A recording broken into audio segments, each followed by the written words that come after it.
పోర్టుఫోలియోల కేటాయింపులో సీనియారిటీని గుర్తించలేదంటూ ఆగ్రహాన్ని వ్యక్తం చేస్తున్నారు. తాను 8 సార్లు గెలిచానంటున్నారు మునియప్ప.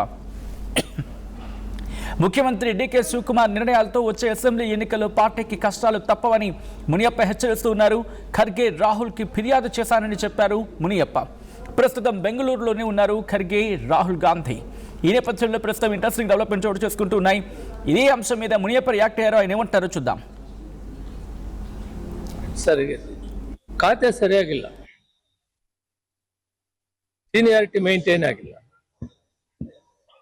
ರಾಮಲಿಂಗಾರೆಡ್ಡಿ 8 ಸಾರಿ, ನಾನು 8 ಸಾರಿ ಗೆದ್ದಿದ್ದೆ. ಈ ರೀತಿ 8, 7, 5, 6 ಎಲ್ಲ ಗೆದ್ದಿರೋ ಅದನ್ನ ಸಮತೋಲನವಾಗಿ ನೋಡ್ಬೇಕಾಗಿತ್ತು.